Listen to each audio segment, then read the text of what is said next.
বিসমিল্লাহির রহমানির রহিম। আসসালামু আলাইকুম। ইসলামী প্রজাতন্ত্র ইরানের বিশ্ব কার্যক্রমের বাংলা অনুষ্ঠানে আপনাদের স্বাগত জানাচ্ছি।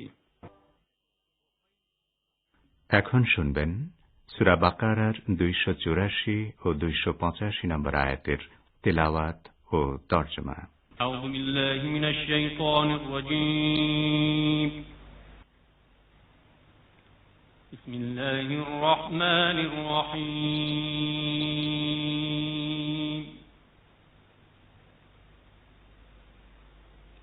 লিল্লাহি মা ফিস সামাওয়াতি ওয়া মা ফিল আরদ ওয়া ইন তুবদু মা ফি আনফুসিকুম আও তুখফুহু ইউহাসিবকুম বিল্লাহ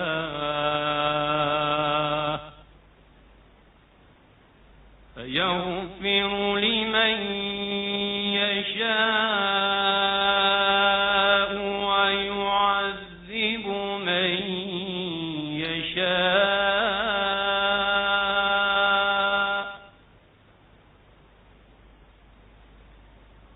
ওয়াল্লাহু আলা কুল্লি শাইইন কাদির।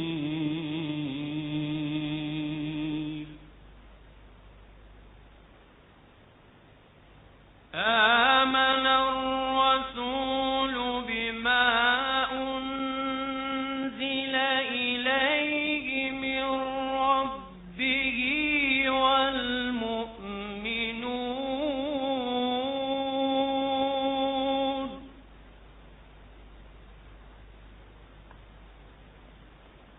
কুল্লুন আমানা বিল্লাহি ওয়া মালাইকাতিহি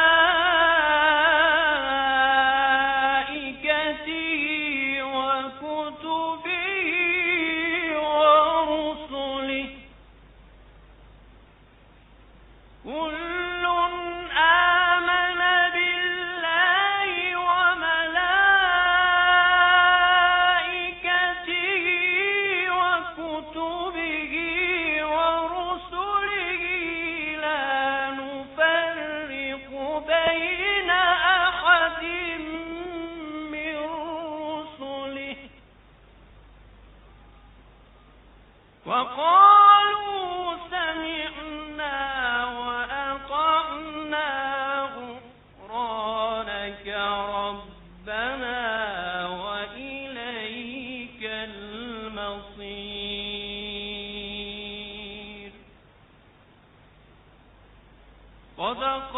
সাদাকাল্লাহুল আলিয়্যুল আযীম। বিসমিল্লাহির রহমানির রহিম। যা কিছু আকাশমণ্ডলীতে রয়েছে আর যা কিছু পৃথিবীতে আছে সবই আল্লাহর। তোমরা তোমাদের মনের কথা প্রকাশ করো বা নাই করো, আল্লাহ তোমাদের কাছ থেকে তার হিসাব নেবেন। তারপর যাকে ইচ্ছা তিনি ক্ষমা করবেন এবং যাকে ইচ্ছা শাস্তি দেবেন। আল্লাহ সকল বিষয়ে সর্বশক্তিমান। রাসূল বিশ্বাস রাখেন সেই সব বিষয় সম্পর্কে যা তাঁর পালনকর্তার পক্ষ থেকে তাঁর কাছে অবতীর্ণ হয়েছে, এবং মুসলমানরাও বিশ্বাস রাখে আল্লাহর প্রতি, তাঁর ফেরেশতাদের প্রতি, তার গ্রন্থসমূহের প্রতি এবং তাঁর পয়গম্বরদের প্রতি।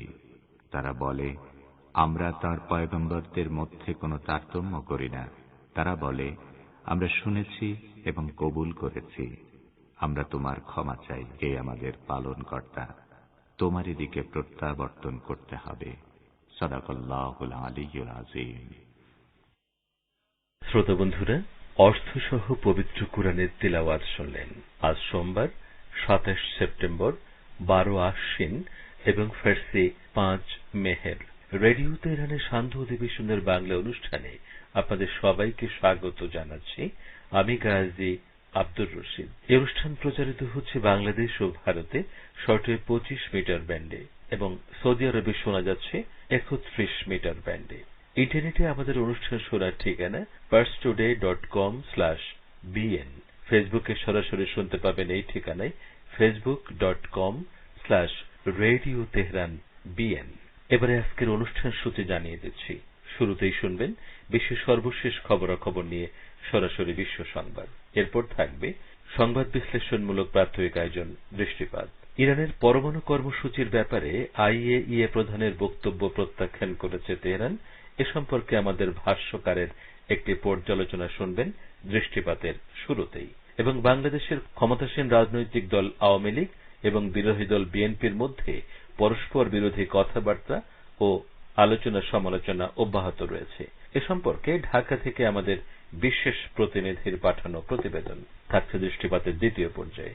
এরপর থাকবে আপনাদের এই চিঠিপত্রের আসর প্রিয়জন। প্রান্তিক আয়োজনে থাকবে কথাবার্তা, সবশেষে সংক্ষিপ্ত সংবাদ। তো সবকিছুর আগে শোনা যাক এখনকার মতো সর্বশেষ বিশ্ব সংবাদ।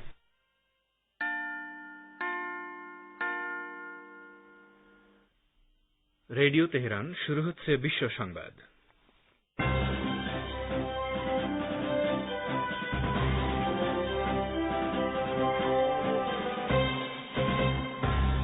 প্রথমেই সংবাদ শিরোনাম।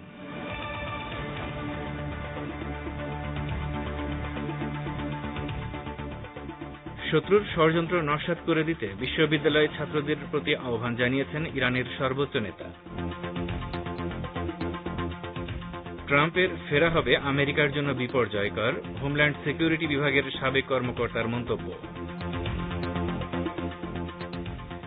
ঢাকায় ট্রাফিক পুলিশের হয়রানি, নিজের মোটরসাইকেলে আগুন ধরিয়ে প্রতিবাদ জানালেন রাইড শেয়ার চালক।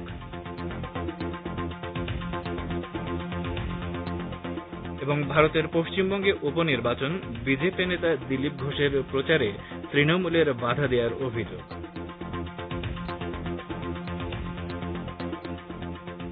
আসসালামু আলাইকুম। বিশ্ব সংবাদের গুরুত্বপূর্ণ অংশগুলো শুনলেন, এবারে বিস্তারিত। পরিবেশনায় রয়েছি রেজওয়ান হোসেন।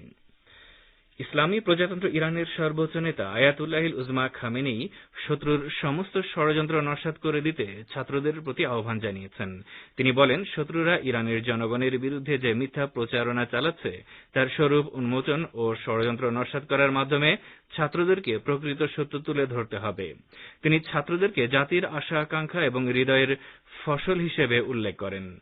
মহানবী হযরত মুহাম্মদ সাল্লাল্লাহু আলাইহি ওয়া সাল্লামের প্রিয় নাতি হযরত ইমাম হুসাইন আলাইহিস সালামের শাহাদাতের চেহলাম বার্ষিকী বা আরবাইন উপলক্ষে তেহরানে একদল বিশ্ববিদ্যালয় ছাত্রের উদ্দেশ্যে দেয়া ভাষণে সর্বোচ্চ নেতা এসব কথা বলেন।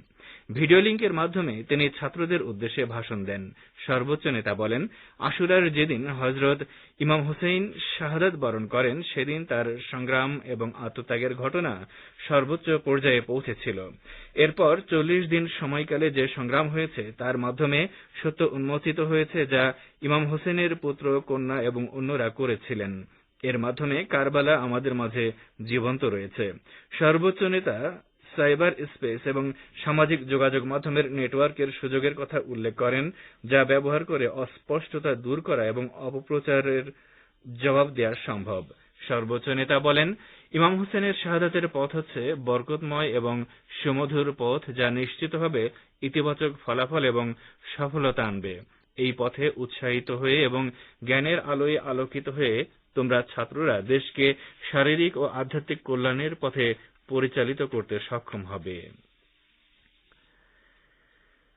আমেরিকার হোমল্যান্ড সিকিউরিটি বিভাগের সাবেক কর্মকর্তা ব্রায়ান মার্ফি বলেছেন, ডোনাল্ড ট্রাম্প যদি আবার আমেরিকার প্রেসিডেন্ট হন এবং হোয়াইট হাউসে ফিরে আসেন তাহলে তা হবে মার্কিন গোয়েন্দা সম্প্রদায়ের জন্য খুবই বিপর্যয়কর।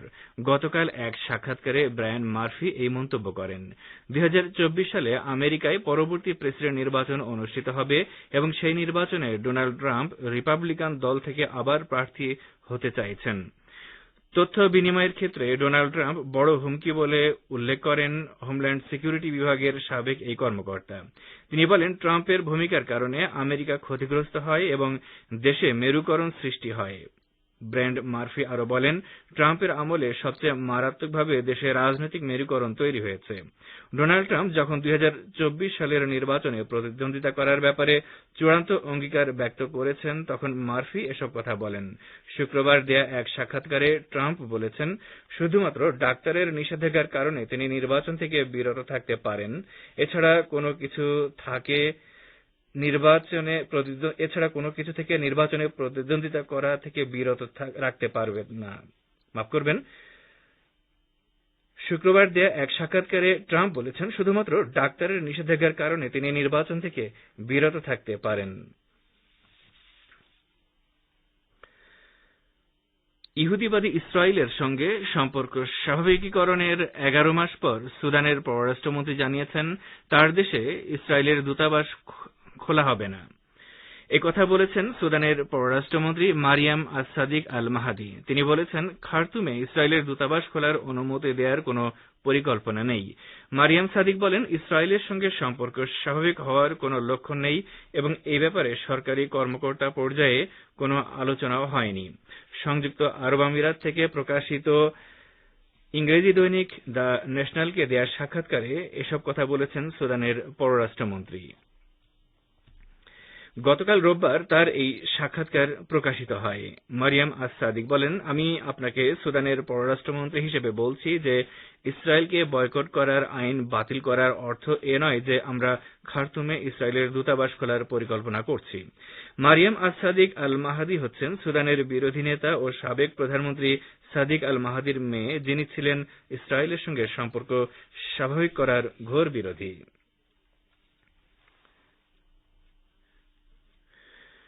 ফিলিস্তিনের অধিকৃত পশ্চিম তীরের নাবলুস শহর থেকে ফিলিস্তিনি তরুণদের ব্যাপক প্রতিরোধের মুখে অবৈধ ইহুদি বসতি স্থাপনকারী ও ইসরায়েলি সেনারা পালিয়ে যেতে বাধ্য হয়েছে। ফিলিস্তিনের কুদস নিউজ জানিয়েছে, অবৈধ ইহুদি বসতি স্থাপনকারীরা রোববার রাতে নাবলুস শহরে হযরত ইউসুফ আলাইহিসসালামের মাজার পরিদর্শনে গেলে ফিলিস্তিনি মুসলমানদের সাথে তাদের সংঘর্ষ শুরু হয়। এ সময় ইসরায়েলি সেনারা ইহুদি বসতি স্থাপনকারীদের পক্ষ নিয়ে সংঘর্ষে জড়িয়ে পড়ে। 12টি বাসে করে প্রায় 500 ইহুদি বসতি স্থাপনকারী নাবলুস শহরে প্রবেশ করে। সংঘর্ষ শুরু হলে ইসরায়েলি সেনারা ফিলিস্তিনি তরুণদের উপর টিয়ার গ্যাস এবং রাবার বুলেট ছুড়ে তাদেরকে ছত্রভঙ্গ করার চেষ্টা করে। এ সময় বহু ফিলিস্তিনি তরুণ একটি ভবনে জড়ো হলে সেখানে অভিযান চালায় ইসরায়েলি সেনারা, তবে কোনো হতাহতের খবর পাওয়া যায়নি। ফিলিস্তিনি সূত্রগুলো জানিয়েছে, ইসরায়েলি সেনা ও অবৈধ ইহুদি বসতি স্থাপনকারীরা নাবলুস শহরে প্রবেশের চেষ্টা করলে রাস্তায় টায়ার জ্বালিয়ে ব্যারিকেড সৃষ্টি করা হয়। এ সময় ফিলিস্তিনিরা ইসরায়েলি সেনাদের উপর গুলিও চালায়।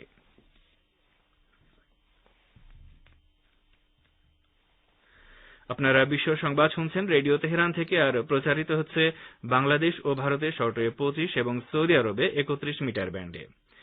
বাংলাদেশের রাজধানী ঢাকায় প্রকাশ্য রাজপথে নিজের মোটরসাইকেলে আগুন ধরিয়ে দিয়ে ট্রাফিক পুলিশের হয়রানির প্রতিবাদ জানিয়েছে একজন রাইড শেয়ার চালক। ঢাকা থেকে আমাদের বিশেষ প্রতিনিধির রিপোর্ট। বাংলাদেশের রাজধানী ঢাকায় প্রকাশ্য রাজপথে নিজের মোটরসাইকেলে আগুন ধরিয়ে দিয়ে ট্রাফিক পুলিশের হয়রানির প্রতিবাদ জানিয়েছে একজন রাইড শেয়ার চালক। আজ সোমবার সকাল 9:30টার দিকে রাজধানীর বাড্ডা লিংক রোডে এই ঘটনা ঘটে। মোটরবাইকটি আগুনে পুড়ে যাওয়ার একটি ভিডিও ইতিমধ্যে সামাজিক যোগাযোগ মাধ্যমে ছড়িয়ে পড়েছে। ভিডিওতে দেখা যায় মোটরসাইকেলটিতে দাউ দাউ করে আগুন জ্বলছে। পাশের লোকজন ছুটে এসে পানি দিয়ে আগুন নেভানোর চেষ্টা করছেন, কিন্তু ততক্ষণে পুড়ে গেছে মোটরসাইকেলটি। এ বিষয়ে মিরাদুম মুনির নামে একজন প্রত্যক্ষদর্শী গণমাধ্যমকে বলেছেন, সকালে অফিসে যাওয়ার পথে দেখি পুলিশের সামনেই বাইকের তেলের চাবি ছেড়ে দিয়ে আগুন ধরিয়ে দিচ্ছে। কিছু বুঝে ওঠার আগেই আগুন ততক্ষণে দাউ দাউ করে জ্বলছে, আর পুলিশ চেয়ে চেয়ে দেখছে। আমি নিজে আগুন নেভাতে চাইলে লোকটি আমাকে বাধা দেয় এবং পুলিশের উদ্দেশ্যে চিৎকার করতে থাকে, দে এবার মামলা দে। ঘটনার পর পুড়ে যাওয়া মোটরসাইকেল এবং চালক শওকত আলমকে বাড্ডা থানায় নিয়ে যাওয়া হয়। সেখানে প্রাথমিক জিজ্ঞাসাবাদ শেষে তাকে ছেড়ে দেওয়া হয়। চালক শওকত আলম জানান, তিনি কেরানীগঞ্জে ব্যবসা করতেন। 1.5 মাস ধরে পাঠাও সার্ভিসে বাইক চালাচ্ছিলেন। গত সপ্তাহেও তাকে একটা মামলা দেওয়া হয়েছিল। আজ ট্রাফিক পুলিশ আবারও মামলা দিতে গেলে ক্ষোভ থেকে নিজের বাইক জ্বালিয়ে দিয়েছেন বলে জানান শওকত আলম। বাড্ডা থানার সহকারী ট্রাফিক কমিশনার সুবিন রঞ্জন দাস বলেন, লোকটি খুবই হতাশাগ্রস্ত অবস্থায় রয়েছে বলে মনে হলো। তার এলাকায় ব্যবসা ছিল, করোনায় লোকসান করে এখন বাইক চালিয়ে জীবিকা নির্বাহ করছেন। এসব কারণে হতাশা থেকে হয়তো এ কাজ করেছেন তিনি। Abdur Rahman Khan, radio Tehran, Dhaka. বলছিলেন আমাদের প্রতিনিধি। বাংলাদেশে চলতি বছরের এসএসসি ও সমমানা এবং এইচএসসি ও সমমান পরীক্ষার সময়সূচি চূড়ান্ত করে তা প্রকাশ করেছে শিক্ষা মন্ত্রণালয়। সূচি অনুযায়ী আগামী 14 নভেম্বর থেকে এসএসসি ও সমমান এবং 2 ডিসেম্বর থেকে এইচএসসি ও সমমান পরীক্ষা শুরু হবে। আজ শিক্ষা মন্ত্রণালয়ের মাধ্যমিক ও উচ্চশিক্ষা বিভাগের উপসচিব খালেদা আক্তার স্বাক্ষরিত এক বিজ্ঞপ্তিতে এই সময়সূচি প্রকাশ করা হয়। সূচির বিশেষ নির্দেশনায় বলা হয়েছে, কোভিড-19 অতিমারির কারণে যথাযথ স্বাস্থ্যবিধি মেনে পরীক্ষা অনুষ্ঠিত হবে। পরীক্ষার সময় 1.5 ঘণ্টা। এক্ষেত্রে এমসিকিউ ও সিকিউ উভয় অংশের পরীক্ষার মধ্যে কোনো বিরতি থাকবে না। নির্দেশনায় বলা হয়েছে, কোভিড-19 মহামারীর কারণে যথাযথ স্বাস্থ্যবিধি মেনে পরীক্ষা অনুষ্ঠিত হবে। পরীক্ষা শুরুর 30 মিনিট আগে কক্ষে আসন গ্রহণ করতে হবে। ব্যবহারিক পরীক্ষার বিষয়ে বলা হয়, স্ব প্রতিষ্ঠান নিজ নিজ পরীক্ষার্থীর ব্যবহারিক খাতার নম্বর দিয়ে 28 নভেম্বরের মধ্যে সংশ্লিষ্ট কেন্দ্রকে সরবরাহ করবে। ভারতের পশ্চিমবঙ্গের ভবানীপুরে উপনির্বাচনকে কেন্দ্র করে বিজেপি নেতা দিলীপ ঘোষ এমপির প্রচারের সময় তৃণমূলের বিরুদ্ধে বাধা দেওয়ার অভিযোগ করেছে বিজেপি। আরো জানাচ্ছেন কলকাতা থেকে আমাদের প্রতিনিধি। ভারতের পশ্চিমবঙ্গের ভবানীপুরে উপনির্বাচনকে কেন্দ্র করে বিজেপি নেতা দিলীপ ঘোষ এমপির প্রচারের সময় তৃণমূলের বিরুদ্ধে বাধা দেওয়ার অভিযোগ করেছে বিজেপি। আজ সোমবার রাজ্য বিজেপির সাবেক সভাপতি দিলীপ ঘোষ এমপি ভবানীপুরে বিজেপি প্রার্থীর হয়ে প্রচারে গেলে গোলযোগ ও অশান্তির সৃষ্টি হয়। ভবানীপুর কেন্দ্রে তৃণমূল প্রার্থী হয়েছেন মুখ্যমন্ত্রী মমতা বন্দ্যোপাধ্যায়। আজ বিজেপি নেতা দিলীপ ঘোষ বিজেপি প্রার্থী প্রিয়াঙ্কা টিবরেওয়ালের হয়ে প্রচারে গিয়েছিলেন। এ সময় যদুবাবুর বাজারে তার মিছিল ঘিরে বিক্ষোভ দেখায় তৃণমূল সমর্থকরা। এ প্রসঙ্গে রাজ্যের পরিবহন মন্ত্রী ও তৃণমূল নেতা ফিরহাদ হাকিম বলেন, বিজেপি খায় না মাথায় দেয় যে তাকে আটকাবে, তাকে ইম্পর্টেন্স দেবে, তাকে করবে, কে করে? এই তো এখানে ঘুরে বেড়াচ্ছে, অটো নিয়ে প্যাক করে ঘুরে বেড়াচ্ছে, বলছে মানুষ হাসছে। এগুলোর কোনো ভ্যালু নেই। এরা হচ্ছে সেলফ ইম্পর্টেন্সি ক্রিয়েটার, বলছিলেন ফিরহাদ হাকিম। অন্যদিকে আজ বিজেপি নেতা শুভেন্দু অধিকারী ভবানীপুরে এক সমাবেশে বক্তব্য রাখার সময় মুখ্যমন্ত্রী মমতা বন্দ্যোপাধ্যায়ের তীব্র সমালোচনা ও কটাক্ষ করেন।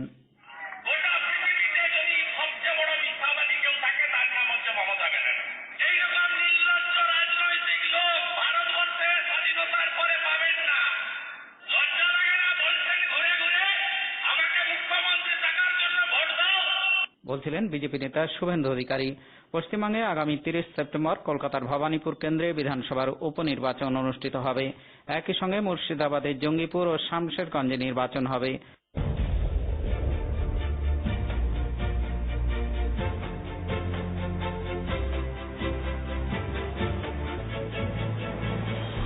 রেডিও তেহরান, খবরের সঙ্গে 24 ঘন্টা। ভিজিট করুন আমাদের ওয়েবপেজ firsttoday.com/bn।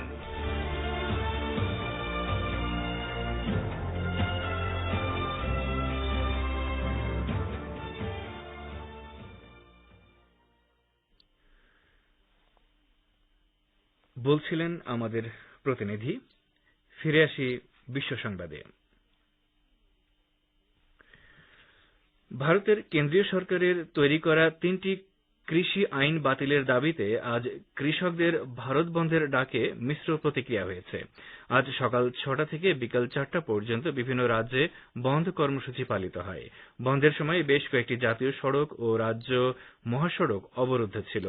বন্ধকে কেন্দ্র করে ট্রেন চলাচলও প্রভাবিত হয়েছে। দিল্লি থেকে বিভিন্ন স্থানে যাওয়ার অনেক ট্রেন বাতিল করা হয়। হরিয়ানা, পাঞ্জাব, দিল্লি, উত্তরপ্রদেশ এবং রাজস্থানে বন্ধের প্রভাব বেশি দেখা গেছে।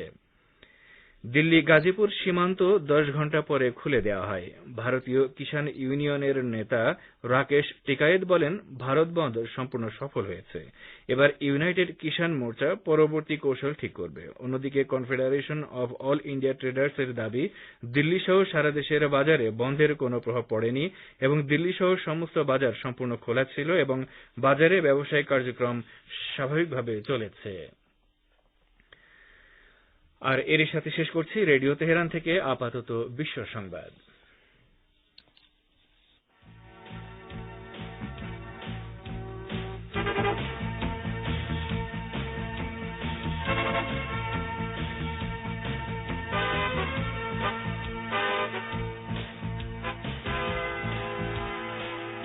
বিশ্ব সংবাদ শুনলেন রেডিও তেহরান থেকে। এবারে আমন্ত্রণ জানাচ্ছি সংবাদ ভাষার অনুষ্ঠান দৃষ্টিপাতে। রাজধানী তেহরানের কাছেই কারাজে অবস্থিত তাসা কমপ্লেক্সে পর্যবেক্ষণ ক্যামেরা স্থাপনের অনুমতি ইরান দিচ্ছে না বলে আইএইএ প্রধান যে অভিযোগ করেছেন তার প্রতিক্রিয়ায় ভিয়েনায় নিযুক্ত ইরানের প্রতিনিধি কাজেম গারিবাবাদি বলেছেন, ক্যামেরা স্থাপনের ওই দাবি ইরানের সঙ্গে করা চুক্তি বহির্ভূত দাবি। এ সম্পর্কে এখন রয়েছে আমাদের ভাষ্যকারের একটি পর্যালোচনা, এটি পড়ে শোনাচ্ছি আমি রেজওয়ান হোসেন।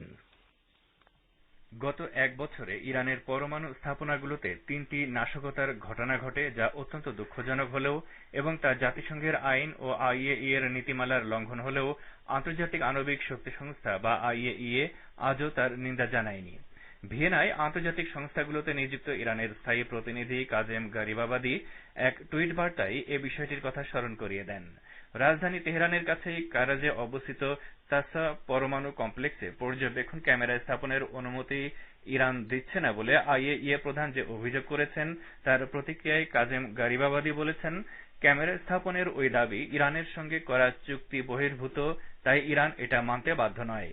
আইএইএ এর প্রধান রাফায়েল গ্রোসি গত রবিবার রাতে এক প্রতিবেদনে অভিযোগ করেন, গত 20 সেপ্টেম্বর থেকে ইরানের অন্য পরমাণু স্থাপনাগুলোতে পর্যবেক্ষণ কিংবা স্থাপিত ক্যামেরার মেমোরি পরিবর্তনের অনুমতি তেহরান দিলেও কারাজের তাসা পরমাণু কমপ্লেক্সে সেন্ট্রিফিউজের যন্ত্রাংশ উৎপাদনের কারখানায় কোনো ক্যামেরা স্থাপনের অনুমতি দিচ্ছে না।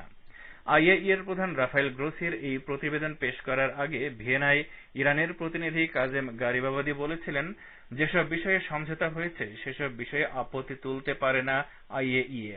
তিনি গত 12 সেপ্টেম্বর আইএইএ ও ইরানের মধ্যকার যৌথ বিবৃতির কথা উল্লেখ করে বলেন, তেহরান ও ভিয়েনায় সম্প্রতি ইরান ও আইএইএ এর মধ্যে কয়েক দফা যে আলোচনা হয়েছে তাতে এটা স্পষ্ট করা হয়েছে যে কারাজের তাসা পরমাণু কমপ্লেক্সে নিরাপত্তার বিষয়টি এখনো তদন্তাধীন রয়েছে এবং সে কারণে এখনই সেখানে ক্যামেরা স্থাপনের অনুমতি দেয়া হবে না। বাস্তবতা হচ্ছে ইরান কখনোই প্রতিশ্রুতি ও আইনের বাইরে কোনো কথা বলে না, তাই ওই সংস্থাটির অনেক দাবি তেহরান মানতে পারে না। এ কারণে তেহরান সবসময় আলোচনার দরজা খোলা রেখেছে। ধারণা করা হচ্ছে ক্যামেরা স্থাপন নিয়ে ইরানের বিরুদ্ধে যে অভিযোগ তোলা হয়েছে কিংবা সন্দেহ সৃষ্টি করা হয়েছে তার পেছনে যুক্তরাষ্ট্র ও ইউরোপের কয়েকটি দেশের উস্কানি রয়েছে। যাই হোক, এতে কোনো সন্দেহ নেই যে আইএইএ এর তত্ত্বাবধানে পর্যবেক্ষণের নীতিমালা অনুযায়ী ইরান সম্পূরক প্রটোকল বা বাড়তি প্রতিশ্রুতি মেনে চলতে বাধ্য নয়।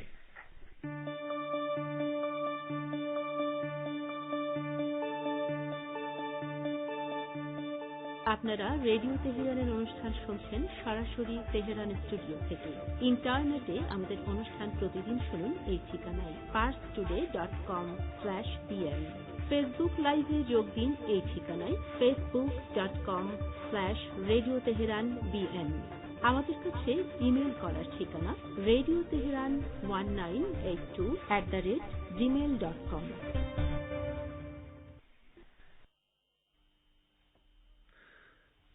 এবারে বাংলাদেশ প্রসঙ্গ। বাংলাদেশের ক্ষমতাসীন রাজনৈতিক দল আওয়ামী লীগ এবং বিএনপির মধ্যে পরস্পর বিরোধী কথাবার্তা, আলোচনা ও সমালোচনা চলছে। এ সম্পর্কে ঢাকা থেকে আমাদের বিশেষ প্রতিনিধি আব্দুর রহমান খানের প্রতিবেদন। ব্যাপক গণ অভ্যুত্থানের মাধ্যমে দুর্নীতিবাজ ফ্যাসিস্ট সরকারের পতন ঘটানোর আহ্বান জানিয়েছেন বিএনপি মহাসচিব মির্জা ফখরুল ইসলাম আলমগীর। আজ সোমবার জাতীয় প্রেস ক্লাবে প্রয়াত বিএনপি নেতা এবং সাবেক মন্ত্রী হান্নান শাহর স্মরণ সভায় এ আহ্বান জানান বিএনপি মহাসচিব। এমন একটা জায়গা নাই যে দুর্নীতি নাই, এটা একটা লুটপাটের রাজত্ব পরিণত হয়েছে। মেগা প্রজেক্টে আরো বেশি মেগা লুটপাট।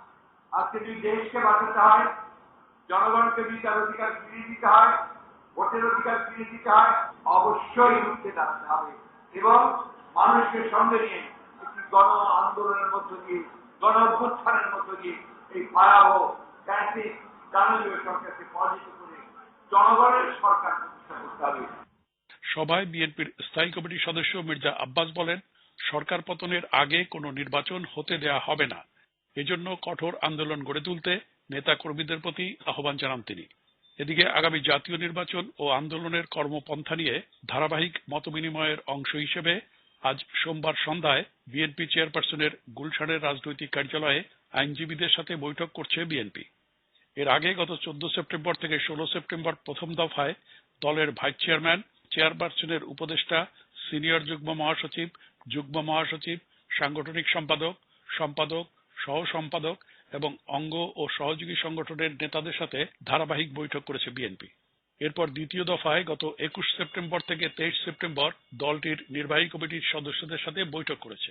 তাছাড়া নির্দলীয় নিরপেক্ষ সরকারের অধীনে নির্বাচন অনুষ্ঠানের দাবিতে আগামী 1 অক্টোবর জাতীয় প্রেস ক্লাবের মিলনায়তনে বিএনপির আলোচনা সভা অনুষ্ঠিত হবে।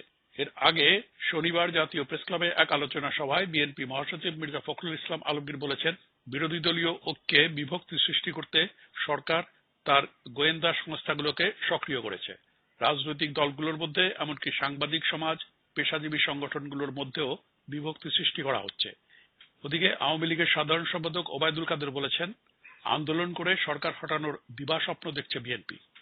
অতীতের মতো যদি আগুন সন্ত্রাসের পুনরাবৃত্তি করা হয় তাহলে বিএনপি আবারও পিছিয়ে যাবে। Abdur Rahman Khan, radio Tehran, Dhaka. প্রতিবেদনটি শুনলেন, আর এরই সঙ্গে শেষ হলো সংবাদ ভাষ্য অনুষ্ঠান দৃষ্টিপাত। আপনারা এই অনুষ্ঠান শুনছেন রেডিও তেহরান থেকে। এবারে রয়েছে